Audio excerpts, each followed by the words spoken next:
Hello বন্ধুরা, তো আমার অনেকগুলো পার্সেল কিন্তু পড়েছিল। তো ভাবলাম তোমাদের সাথে একটা ওপেনিং ভিডিও করাই যায়। তো দেখো, সবার ফার্স্টে অয়েল কন্টেনার, যেটা কাচেরও হয়, বাট আমি কাচেরটা নিতে খুব ভয় পাচ্ছিলাম। যদি বাই চান্স হাত থেকে পড়ে যায় তাহলে তো শেষ। তারপরে এটা কিনলাম। আর এটা দেখো, এটা কিন্তু কিচেন ওয়ালপেপার।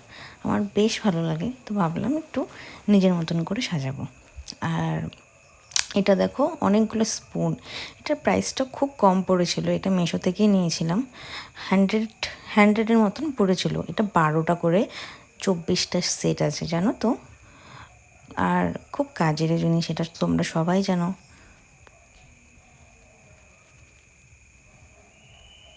তো 2 রকমের ছিল এটা। আর এর সাথে কিছু গিফট ভাউচার টাইপের দিয়েছিল। এনিওয়ে, এবার নেক্সট পার্সেলটা ছিল হচ্ছে, দেখো, কেচি। একটা কেচির 3টে সেট ছিল, তো আমার বেশ ভালো লাগলো, তো তাই নিয়ে নিলাম। আর নেক্সটে আছে এই দুটো। তো এগুলো খুব কাজের জিনিস, জানোই তো। একটা আমি নিয়েছি, যেহেতু প্রাইসগুলো খুব কম পড়েছে, তো তার জন্য আমার সেরকম কিছু লাগেও নি। আর এইটা দেখো, এটা একটা স্পুন রাখার বা অনেক কিছু রাখা যাবে এর মধ্যেও।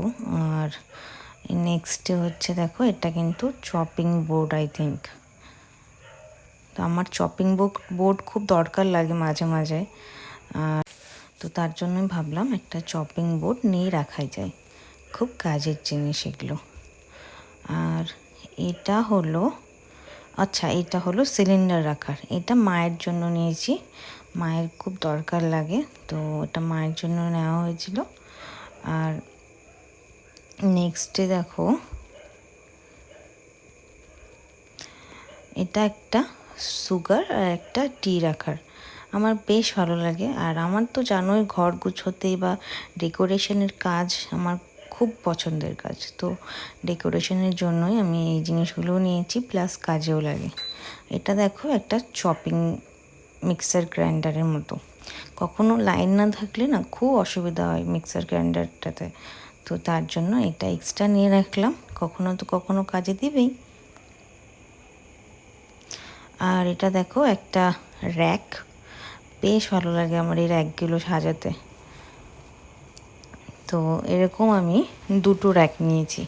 সেগুলো এখনও অনেকগুলো জিনিস আমার আসেনি, আর আরও জিনিসগুলো আসবে যখন, তোমাদের সাথে আমি পার্ট 2তে অবশ্যই শেয়ার করব। এগুলো তোমরা মিশোতে দেখতে পারো।